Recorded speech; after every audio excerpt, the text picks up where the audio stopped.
All right, we are on the backs of NFL Week 14, pretty much wrapping up here. As you guys will see here in a second, the Bengals and the Cowboys are at a tie game. Looks like Dallas has the ball. I am watching that really out of the corner of my eye right now, but I did want to go over these other games for the slate that we had. And I thought it was a pretty solid week of NFL football, honestly. I don't think anything was crazy, but I thought we saw some really interesting games. I will very briefly talk about this Thursday game. It's been a while since that was played, but one of the best Thursday night football games I think I've seen, honestly. If you're talking about it, like going into it, I think you had the Packers who were 9-3, Lions were 11-1. It was a really good, for Thursday night football, it does not get much better than a matchup like that. And the game delivered. The game definitely delivered, and it looked like heavyweights, just throwing punches. Detroit had a really good lead going into half there, and then the Packers, they just fought back, and it was just, I don't mind the Lions, that might burn them later, the going forward on fourth down with given those scenarios, but it's a regular season game. If you lose it, you lose it. They're in a position where they can keep winning. So I don't knock Dan Campbell for doing that. And, hey, it paid off. So I thought it was a really impressive win for the Lions. Can they finish? That's going to be the question this year because they're my favorite to win the Super Bowl right now. They've looked really solid on a lot of angles, a lot of departments. And I still think they're the best team in the NFL. I think that the Bills have been playing really well, and we'll get to them later. Obviously, they came up short, but I think the Lions are the best team in football right now. Going on to the Sunday slate of games, the first one we'll go over here is the Browns and the Steelers, and I thought that at first it was a pretty close game, and then obviously the Steelers panned away. They were going to win this game. Jameis Winston just throws too many interceptions, and he's just a true gunslinger.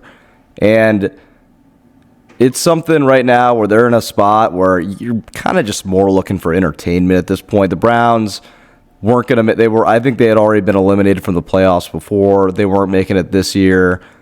Obviously, if you had the beginning of the year struggle. They've been playing much better, but you had the beginning of the year issue with Deshaun Watson, who I don't think will be their guy next year. I think they'll figure something out. But Jameis Winston, let's just say what he is. He's been wildly entertaining this year, but he's not their guy for the future. The interceptions. But I'll give him this. He's a positive player, and he's been really entertaining to watch. But he is not going to be their future QB, but it's been interesting to see him this year. The Steelers, if you look at it, I thought that George Pickens didn't play in this guy. I thought there was limitations to what their offense can do without him. He's really a key if they want to make a run, which I think now that they could be capable of.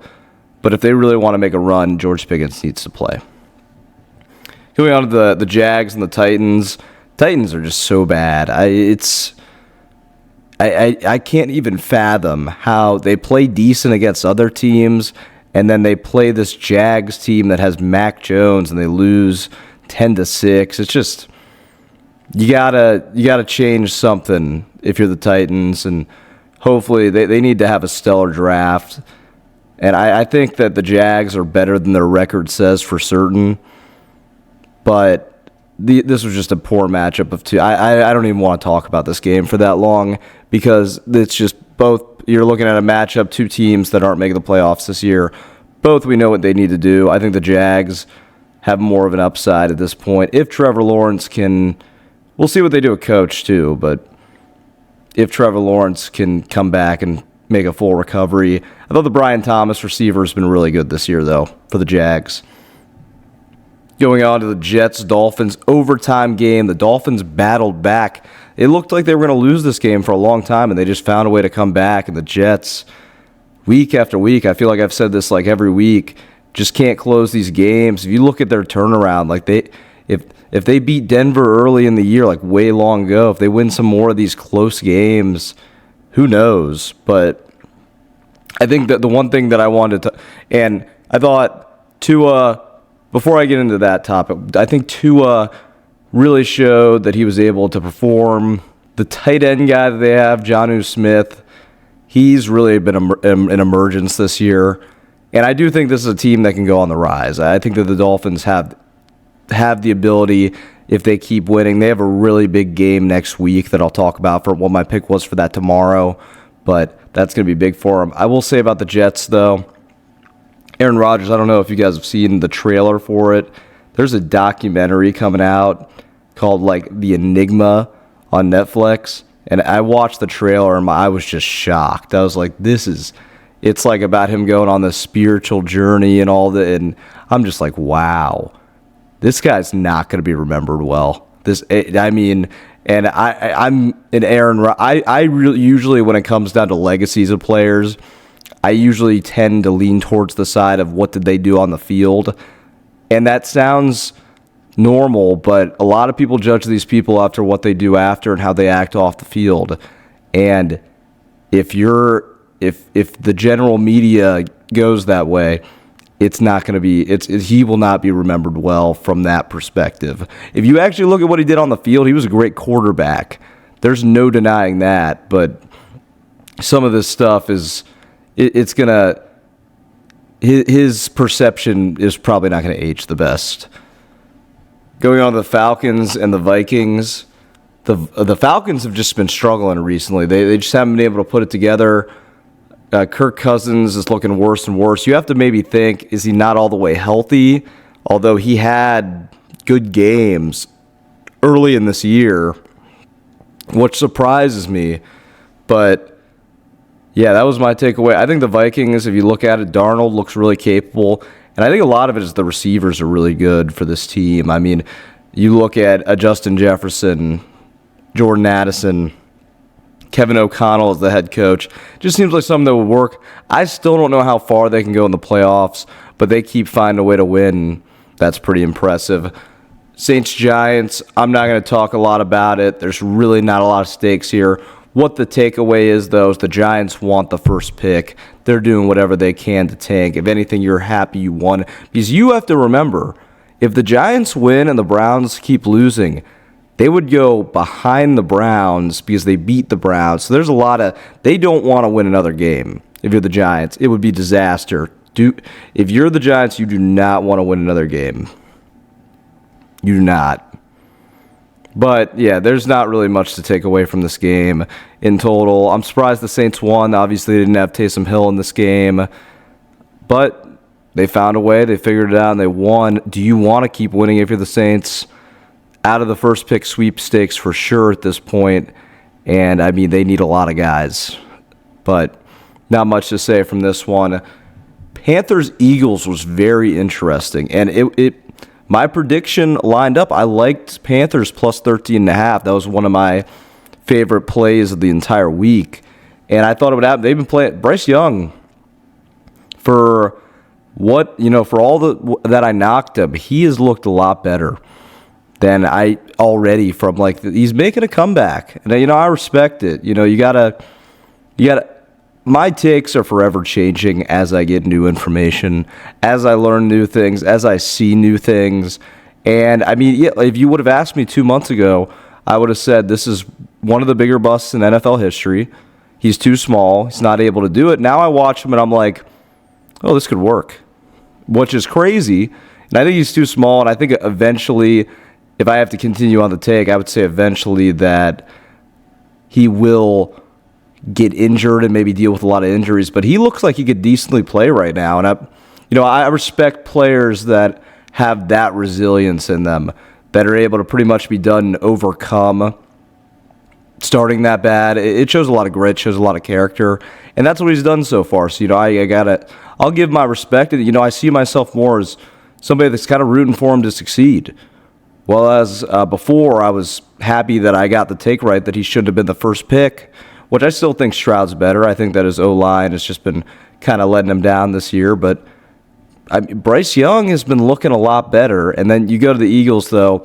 Barkley has another good game. But, I don't know. I don't know what to take away from this. I need to see more. The Eagles are a team that could go to the Super Bowl for sure. I'm not saying they couldn't.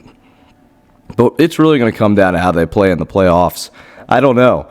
Because we last year, and I think Barkley is the difference in a lot of ways, but last year that they were regressing towards the end of the year, and they're trending up as we speak now, but the NFC, it's going to be tough in the playoffs.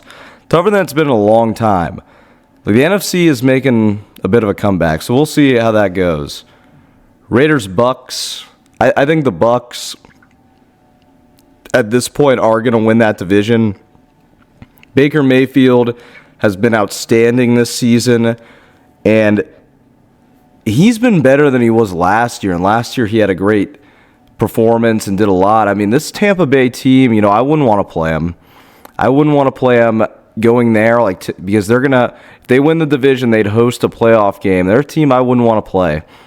Seemed like a scary team, tough out. If you look at the Raiders, another quarterback injury.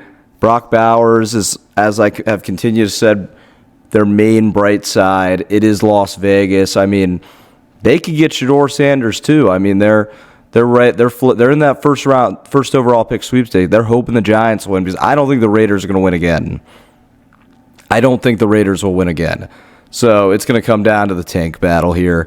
But the Bucs have impressed me this year. Baker has definitely impressed me. Seahawks, Cardinals, I thought the Cardinals had this, and it's like sometimes they look so talented, and then sometimes they falter, and it's weird. They need to find a balance. For Seattle, they're the definition of that team that is just capable. They're capable. Like, at this point, am I absolutely shocked if they beat anybody? No. But, I don't know what their ceiling is right now. But I know what their floor is. And their floor is a good, solid team that's going to be competitive in every game. That's really all you can ask for in the NFL.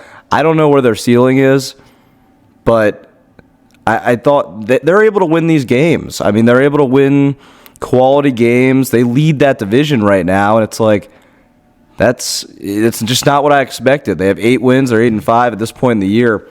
Cardinals just kind of starting to fall apart there. They gotta turn it on if they want to, figure it out in the future. On to what was the best game, in my opinion, in the last couple of weeks, and it was this Bills-Rams game. And Josh Allen did something that had never been done in NFL history: 3 passing touchdowns, 3 rushing touchdowns. He really showed how talented he is.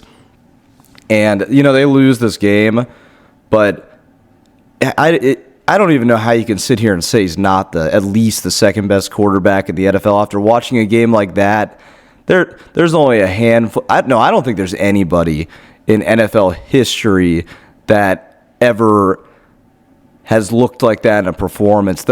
Some of the stuff he was doing, it's just like, I've never seen this before. And that's usually when it's really good. Like some of the runs he broke off, the passing ability too. It's like what is this dual threat ability when you're watching it? It was really incredible. But I think you learned a lot about the Rams, too, in this game. Like, Matt Stafford is still a top 10 quarterback in the NFL. I don't think there's a question about that. And I think, as we've seen, when he has Puka Nacua and Cooper Kupp, when they're healthy, he looks pretty good. He passes the ball really well. Puka Nacua, 12 receptions, 162 yards. I mean, he's one of the better receivers in the NFL when he's healthy. He's just got to stay healthy. And that was the problem they have more wins if they didn't have Cooper Kupp or Puka Nacua for weeks.